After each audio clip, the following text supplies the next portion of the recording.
యేసే పరిష్కారము అనుదిన Bible study కార్యక్రమం ప్రేక్షకులందరికీ యేసుక్రీస్తు వారి సర్వశ్రేష్ఠ నామమున వందనాలు.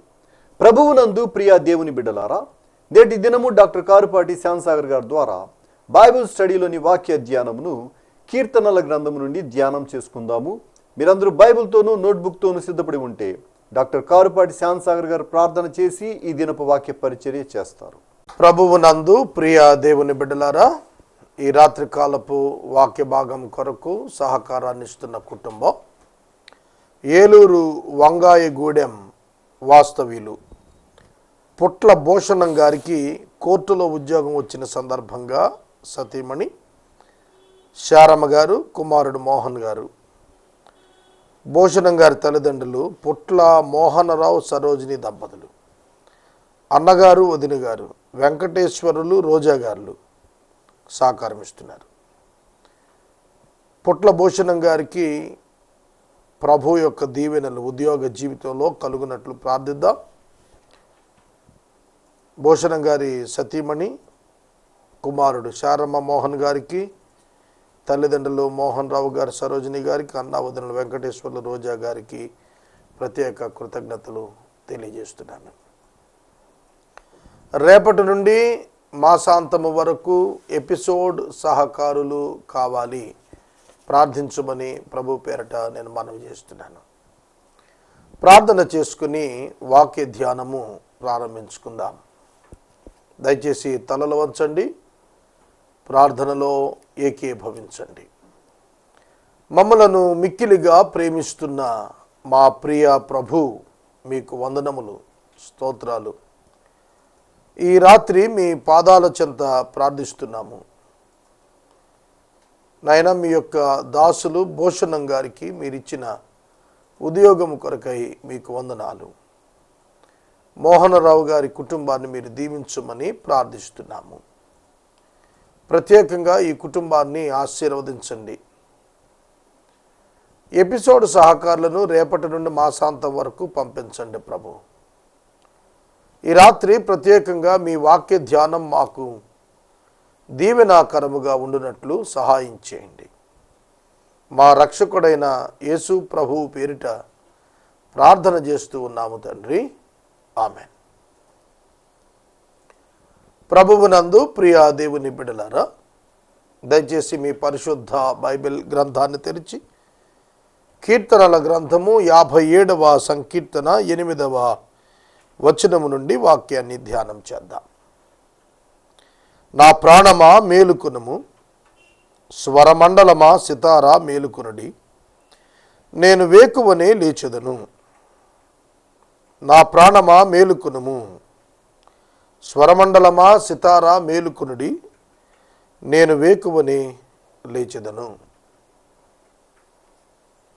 వ్యక్తిగతంగా తనతో తాను మాట్లాడుకుంటున్నాడు. నా ప్రాణమా మేలుకొనుము, వేకువనే నేను లేచెదను. చూడండి, వేకువ జామున దేవుని ఎదుర్కొనే అనుభవం, ప్రార్థించే అనుభవం, ఆరాధించే అనుభవం, ధ్యానించే అనుభవం కీర్తనాకారుడు కలిగి ఉన్నాడు. ఎవరి యొక్క హృదయం అయితే సాతానుని యొక్క వల నుండి, అపవాది యొక్క కబంధ హస్తము నుండి, పాపము యొక్క జీతమైన మరణము నుండి తప్పించబడి ఉన్నదో అట్టివారి హృదయము నిబ్బరముగా ఉండి దేవుని స్తుతిస్తూ ఉంటుంది. అందువలన అట్టి జనులు వేకువనే లేచి దేవుని స్తుతించాలి. చూడండి, విశ్వాసులకు ఇది ఒక ఆధ్యాత్మిక క్రమం. ఉదయకాలమున దేవుని సన్నిధిని కుటుంబ యజమానుడు వెతకటం ప్రారంభించినప్పుడు ఆ కుటుంబం ప్రత్యేకమైనదిగా, వర్ధిల్లేదిగా కనిపిస్తుంది. వేకువ జామున దేవుని స్తుతించుట ద్వారా ఉదయకాలమంతా కూడాను ఆత్మీయమైనటువంటి ఫలములతో కూడిన దినంగా ఆశీర్వదించబడుతుంది.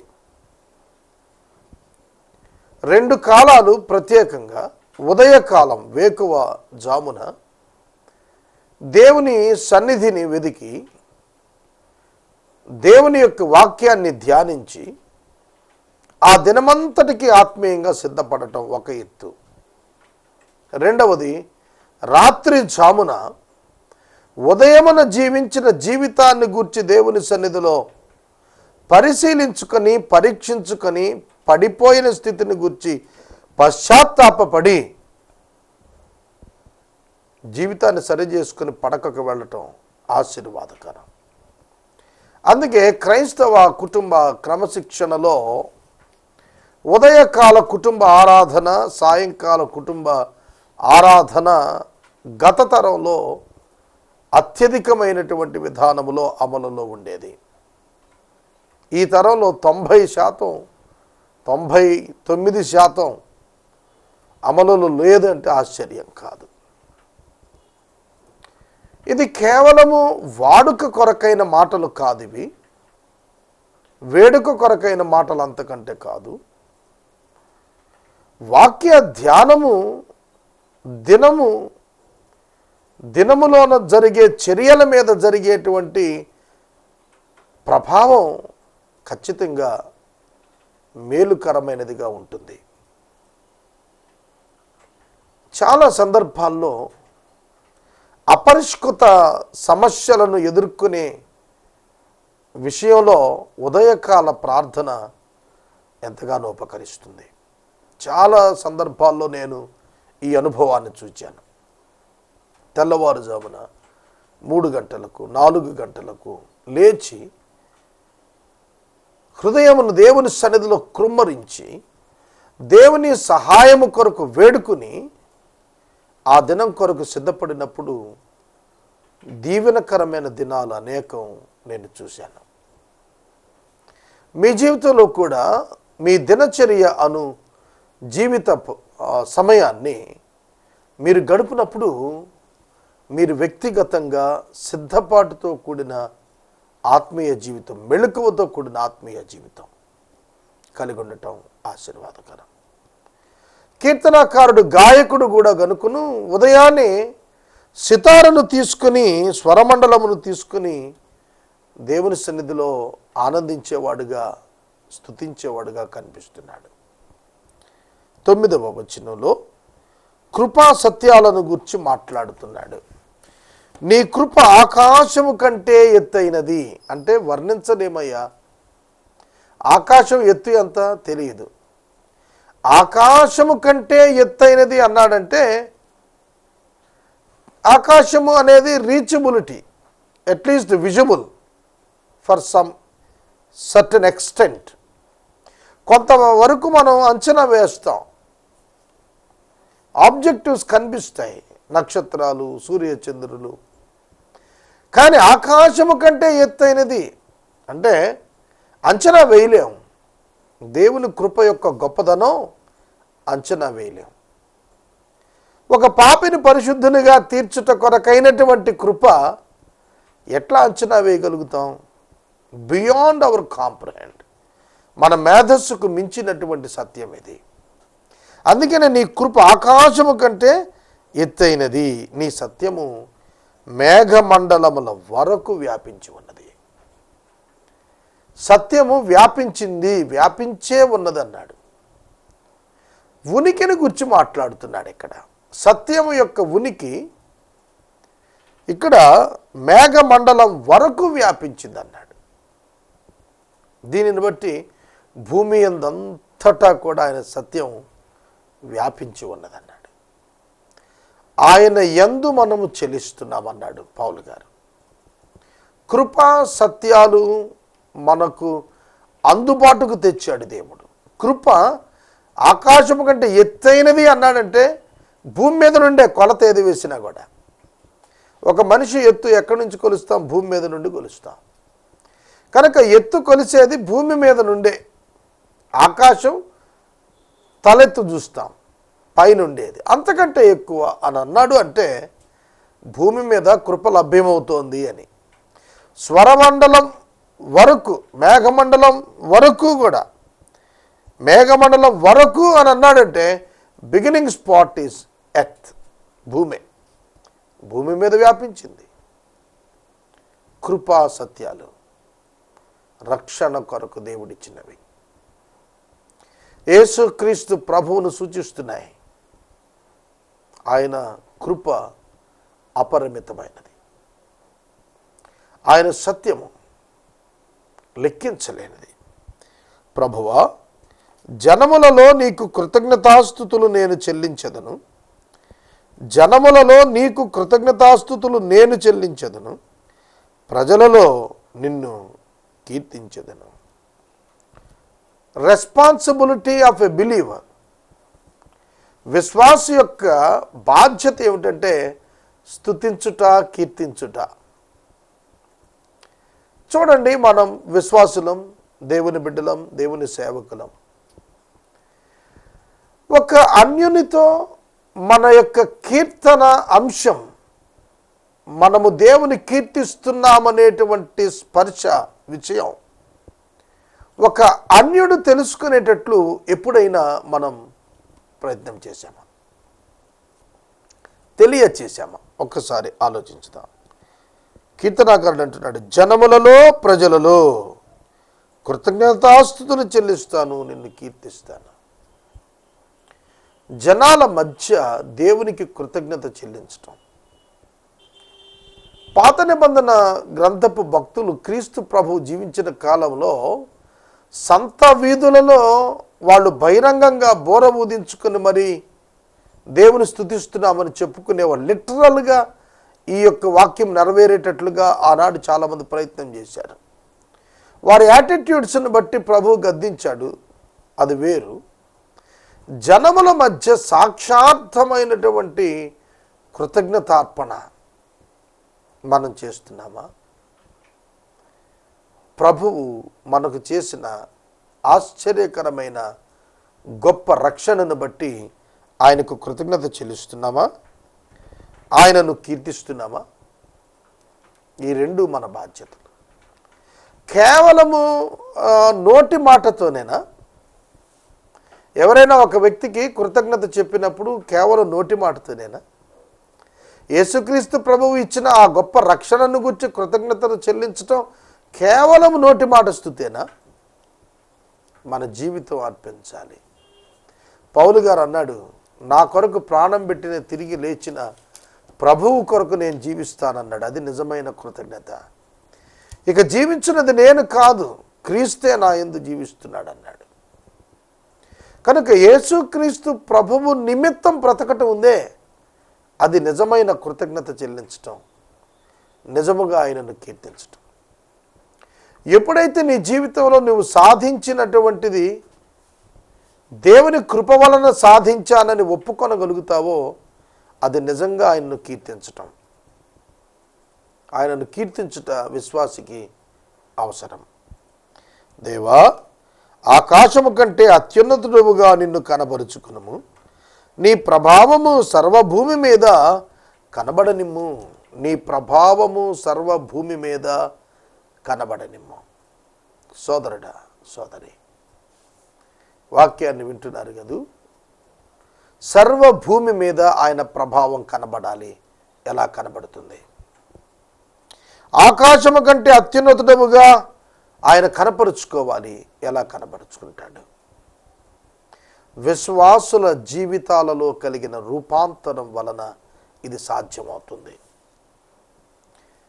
ఆయన యొక్క అత్యున్నత ఆకాశము కంటే గొప్పగా కనపరచబడాలి అని అనగా అది విశ్వాసి యొక్క జీవితంలో వచ్చే విప్లవాత్మకమైన ఆధ్యాత్మిక మార్పులను బట్టి సాధ్యం.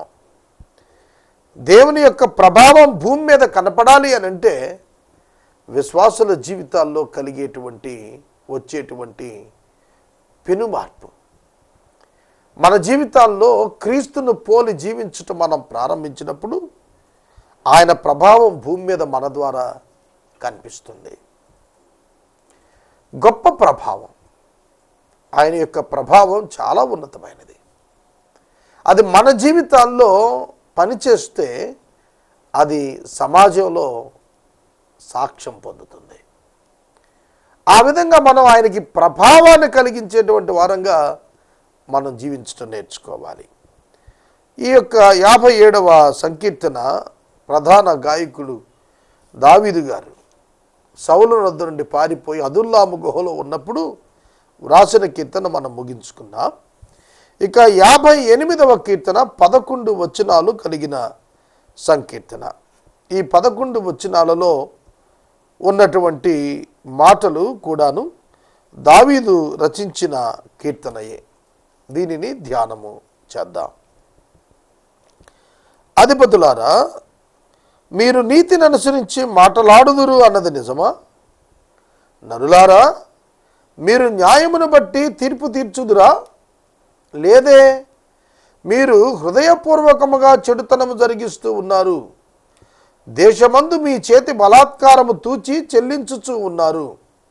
తల్లి కడుపున పుట్టినది మొదలుకొని భక్తిహీనులు విపరీత బుద్ధి కలిగి ఉందురు. పుట్టిన తోడనే అబద్ధములాడుచు తప్పిపోవుదురు. చూడండి, ఇక్కడ అధిపతులను పిలుస్తున్నాడు. అధిపతులు అంటే ఎవరు? అధిపతి అనేది మనం చూస్తున్నప్పుడు మనల్ని పరిపాలిస్తున్నవాడు, మన పాలకుడు, మన పై అధికారి. వారిని అడుగుతున్నాడు, నీతిని అనుసరించి మాట్లాడుతున్నారు అనేది నిజమేనా? ఇవాళ మన అధిపతులను, మన పాలకులను ఈ ప్రశ్న అడిగితే ఏమని జవాబు చెబుతారు? డివైన్ రైచియస్నెస్ మేము పాటిస్తున్నాము అని చెప్పగలుగుదురా? ఈ ప్రశ్నకు జవాబు చెప్పాలి. నరులారా, మీరు న్యాయమును బట్టి తీర్పు తీర్చుదురా? లేదే అంటున్నాడు. లేదు, అధిపతులు, నరులు, ప్రజలు తప్పిపోయారు.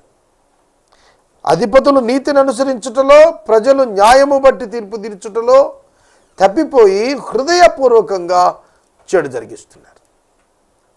చాలా జాగ్రత్తగా వినాలి. అవిశ్వాసులు హృదయపూర్వకముగా తప్పిదము, పాపము, అతిక్రమము, అక్రమము, అవిధేయత కనపరుస్తారు. విల్ఫుల్ సిన్, ఇష్టపూర్వకంగా పాపంలో పడతారు.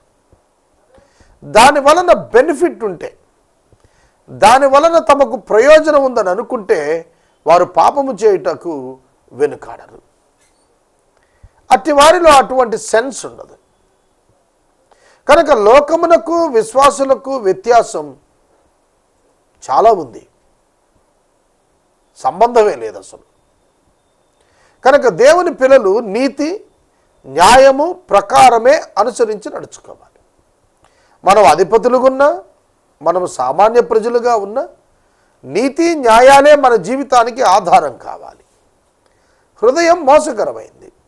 దీన్ని గుర్తెరగటం పరిశుద్ధాత్మను బట్టి విశ్వాసులకు మాత్రమే సాధ్యం. తన పాపాన్ని తాను గుర్తెరగగలగటం పరిశుద్ధాత్మని యొక్క కృప వలన విశ్వాస యొక్క జీవితంలో సంభవించేటువంటి ఒక ప్రక్రియ. కనుక మన జీవితాలు మనం అర్థం చేసుకొని దేవుని సన్నిధికి వచ్చి క్షమాపణ కోరుకుంటాం. అవిశ్వాసులు అలాగున కాదు. అవిశ్వాసులు వారి యొక్క జీవితంలో నీతి అని చెప్పుకుంటారు, కానీ దానిని నెరవేర్చలేరు. నెరవేర్చలేకపోయినందున సంతోషిస్తారు, కానీ పశ్చాత్తాపపడరు. న్యాయము విషయంలో అవిశ్వాసులు అంతే, పశ్చాత్తాపడరు. హృదయపూర్వకంగా చెడుతనం జరిగిస్తారు. ఈ దినాన్న మనం ఆలోచించాలి. ఇప్పుడు ఎలక్షన్ ఫేవర్లో ఉన్నాం మనమందరం. Election season. చాలా చోట్ల అధికారులు డబ్బు పట్టుకుంటున్నారు. చెక్ పోస్టులు పెట్టి పోలీస్ అధికారులు డబ్బు పట్టుకుంటున్నారు. డబ్బుకు ఓటు కొనుక్కోవచ్చా? లేకపోతే ఏదైనా ఒక ప్రలోభం పెట్టి ఓటు తీసుకునే ప్రయత్నం చేయవచ్చునా? కనుక రకరకాలైనటువంటి ప్రలోభాలు, రకరకాలైనటువంటి విధానాలు ఈనాడు అవలంబిస్తున్నారు. నీతి ఎక్కడ నివసిస్తోంది? ఈ లోకంలో ఎవరైనా నీతి అనే పదంతో ప్రారంభిస్తే ప్రజలే వాళ్ళను తిరస్కరిస్తారా అన్నట్టుగా సమాజం తయారైంది. హృదయపూర్వకంగా పాపం చేయటం. డబ్బున్నవాడు కూడా ఎవరైనా డబ్బిస్తారేమో ఓటు కొరకు అన్నట్టు చూస్తున్నారు. దీన్ని ఖండించటం తాము మాని ఖండించాలి. తాము మానకుండా ఖండిస్తే ఎట్లా? పాపాన్ని ఖండించటానికి పాపము మానినవాడు ఖండించినప్పుడే దానికి విలువ. పాపాన్ని చేస్తూ పాపాన్ని ఖండిస్తే ఎవరు లక్ష్య పెడతారు? కనుక హృదయపూర్వకంగా చెడు చేస్తూ, రహస్యంగా పాపం చేస్తూ, బహిరంగంగా నీతిని గురించి, న్యాయాన్ని గురించి మాట్లాడటం. సోదరుడా, సోదరి, ఇది దేవుని ఎదుట ప్రతి మానవుడు జవాబు చెప్పాల్సిన అంశం. కనుక ఏ నరుడు తప్పించుకోలేడు. పాప క్షమాపణ కొరకు దేవుని సన్నిధికి వచ్చి వేడుకొని కనికరం పొంది యథార్థమైనటువంటి సత్యవంతమైన జీవితం కొరకు ముందుకు సాగాలే తప్ప ఇష్టపూర్వకంగా, హృదయపూర్వకంగా పాపములో కొనసాగటానికి ఇష్టపడిన వాడు అసలు విశ్వాసే కాదు. 3వ వచనం, తల్లి కడుపున పుట్టినది మొదలుకొని భక్తిహీనులు విపరీతమైన బుద్ధి కలిగి ఉంటారు. పుట్టిన తోడనే అబద్ధములాడుచూ తప్పిపోతూ ఉంటారు. పుట్టిన తోడనే అబద్ధములాడుతూ తప్పిపోతూ ఉంటారు. ఒక చిన్న బిడ్డ పుట్టిన తోడని అబద్ధం ఆడటం ఏమిటి అంటే తన చేష్టల చేత తన హృదయాన్ని తెలియపరుస్తాడు. చిన్నపిల్లలను పెంచినటువంటి తల్లులు, తండ్రులు, గ్రాండ్ పేరెంట్స్కి బాగా అర్థమవుతుంది. వాళ్ళు విడ్డూరంగా చెప్పుకుంటూ ఉంటాం. కొన్ని సందర్భాల్లో నేను విన్నాను. వారి యొక్క అభిప్రాయాలు చాలా తేటగా కమ్యూనికేట్ చేయటానికి తమ శైలిలో ప్రయత్నం చేస్తారు అనేది చాలామంది దగ్గర నేను విన్నాను. ఒక చిన్న బిడ్డ వాళ్ళ గ్రాండ్ ఫాదర్ని అడ్రస్ చేస్తున్నప్పుడు కనుసైగ చేస్తున్నాడు. అర్థమవుతుందా? అంత చిన్నవాడు, నెలలవాడు ఏ విధంగా కనుసైగ చేస్తాడు? ఏమర్థమవుతోంది? నేను అనుకుంటాను కమ్యూనికేషన్ రానటువంటి చిన్న బిడ్డలను వాళ్ళు పరిశీలించడంలో పెద్దలంగా మనం విఫలమవుతున్నామేమో కానీ వాక్యం చెబుతుంది బాల్యములో నుండి వారి చెడుతనాన్ని వాళ్ళు తెలియజేస్తూ ఉన్నారు అని. ఎట్లా, ఎందుకు తెలియజేస్తున్నారంటే వారి హృదయమున ప్రాచీన పాపపు స్వభావం నివాసం ఉంటుంది. ఇది మనం అర్థం చేసుకోవాలి. మానవుల యొక్క విషము నాగుపాము వంటి విషయం వంటిది. మాంత్రికులు ఎంత నేర్పుగా మంత్రించినా వారి స్వరము తనకు వినపడకుండానట్లు చెవి మీసుకున్నటువంటి చెవిటిపాము వలె వారున్నారు. దేవా, వారి నోటి దవడ పండ్లు విరగగొట్టుము. యెహోవా, కొదమ సింహముల కోరలను ఓడగొట్టుము. పారు నీళ్ల వలె వారు గతిస్తారు. అతడు తన బాణములు సంధించగా అవి తునాతునకలైపోవును. వారు కరిగిపోయిన నత్త వలె ఉన్నారు. సూర్యుని చూడని గర్భస్రావం వలె ఉందరు. మీ కుండలకు ముళ్ళ కంపల సగ తగలక మునిపే అది పచ్చిదైనను ఉడికినదైనను దాన్ని ఎగరగొట్టుచూ ఉన్నాడు. ప్రతిదండన కలుగు చేయగా నీతిమంతులు చూచి సంతోషించుదురు. భక్తిహీనుల రక్తంలో వారు తమ పాదములను కడుక్కొందురు.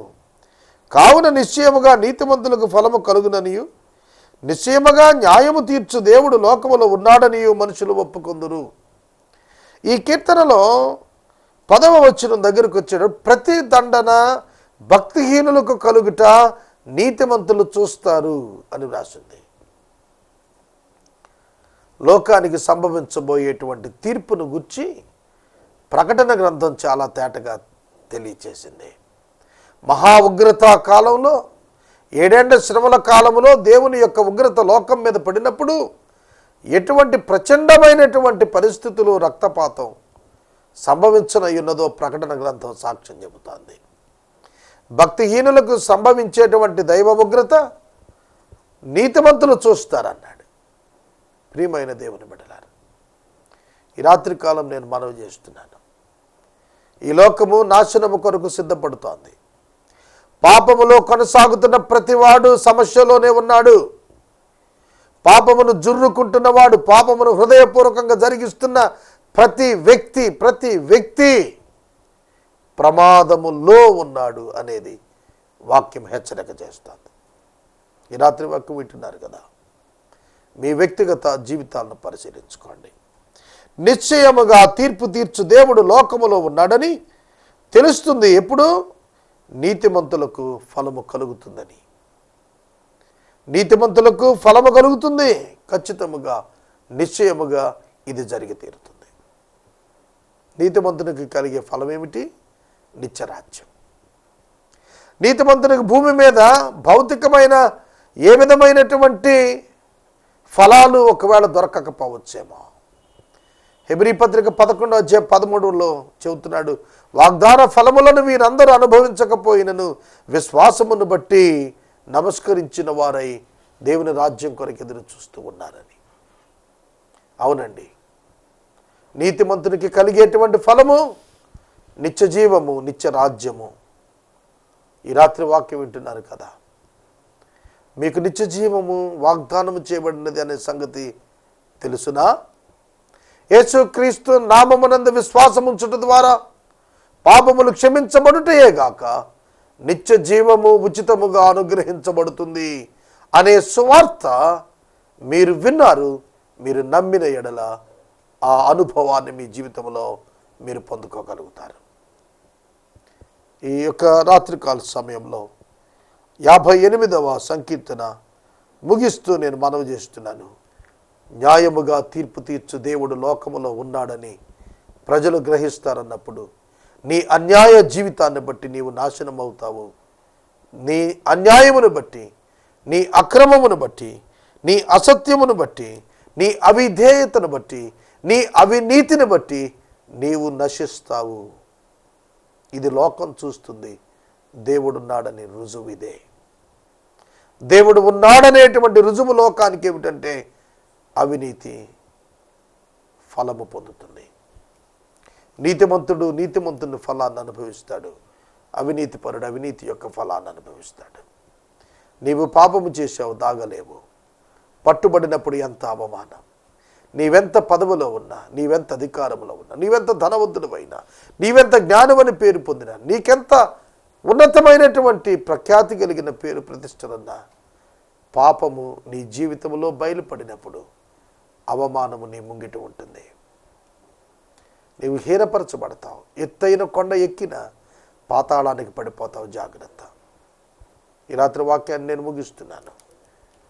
మీ జీవితాలు ప్రభు అయిన యేసునకు సమర్పించమని పిలుపునిస్తున్నాను. ఈ రాత్రి వాక్య ధ్యానానికి సహకారం ఇచ్చిన కుటుంబం పుట్ల భూషణం గారికి కోర్టులో ఉద్యోగం వచ్చిన సందర్భంగా భార్య కుమారుడు శారమ మోహన్ గారు, భూషణం గారి తల్లిదండ్రులు పుట్ల మోహనరావు గారు, సరోజిని గారు, అన్నగారు, వదిన గారు, వెంకటేశ్వర్లు, రోజా గారు సమర్పిస్తున్నారు. ఈ కుటుంబాన్ని ప్రభువు దీవించునుగాక. రేపటి వాక్య ధ్యానం కొరకు ఎపిసోడ్ సహకారులు లేరు. రేపటి నుండి మాసాంతం వరకు ఎపిసోడ్ సహకారులు కావాలి. ప్రార్థించండి. మనము ఇంతవరకు డాక్టర్ కారుపాటి శ్యామ్సాగర్ గారి ద్వారా బైబిల్ స్టడీలోని వాక్య ధ్యానమును కీర్తనల గ్రంథము నుండి ధ్యానం చేసుకున్నాం. ఈ కార్యక్రమం ద్వారా మీరు పొందుకునుచున్న ఆత్మీయ మేలులు ఒక ఉత్తరం ద్వారా మాకు తెలియచేయండి. మీ ప్రార్థనా మనవులు మాకు తెలియచేస్తే ఏసే పరిష్కారం కార్యాలయంలో ఏర్పాటు చేసిన ప్రత్యేక ప్రార్థనా శిబిరంను మీ కొరకు ప్రార్థిస్తాం. మీ కుటుంబ పక్షముగా ఒక ఎపిసోడ్ ప్రసారం చేయాలనుకున్నాడు మాకు తెలియచేస్తే మా సిబ్బంది మీ గృహాలను దర్శిస్తారు. ముగింపు ప్రార్థన ఆశీర్వాదాలతో ఈ కార్యక్రమాన్ని ముగించుకుందాం. ప్రార్థన చేసుకుందాం. మమ్మల్ని మిక్కిలుగా ప్రేమిస్తున్న మా ప్రియ తండ్రి, మీకు వందనాలు, స్తుతులు, స్తోత్రాలు చెల్లిస్తున్నాము. ఈ రాత్రి మీ పాదాల చెంత విజ్ఞాపన చేస్తున్నాము. మీ ప్రజలము ప్రభువా, మిమ్మల్ని ఆరాధిస్తున్నాము. పాపములో ఉండి జీవితాలు పాడు చేసుకోనకుండా కృప చూపండి. అవినీతిలో, అసత్యములో మ్రగ్గిపోకుండా, అబద్ధములో జీవించకుండా మాకు కృపనివ్వండి. పాపాన్ని విడిచి నీతిలోకి వచ్చే కృపనివ్వండి. పుట్ల మోహనరావు గారి కుటుంబం కొరకు వందనాలు. భూషణం గారికి ఇచ్చిన ఉద్యోగాన్ని బట్టి స్తోత్రాలు. కుటుంబ సభ్యులను దీవించండి. యేసు నామములు అడుగుచున్నాము తండ్రి, ఆమేన్. తండ్రి అయిన దేవుని ప్రేమ, కుమారుడైన యేసయ్య కృప, పరిశుద్ధాత్మని యొక్క అన్యోన్య సహవాసం సదాకాలం మనందరికీ తోడయుండును గాక. ఆమేన్.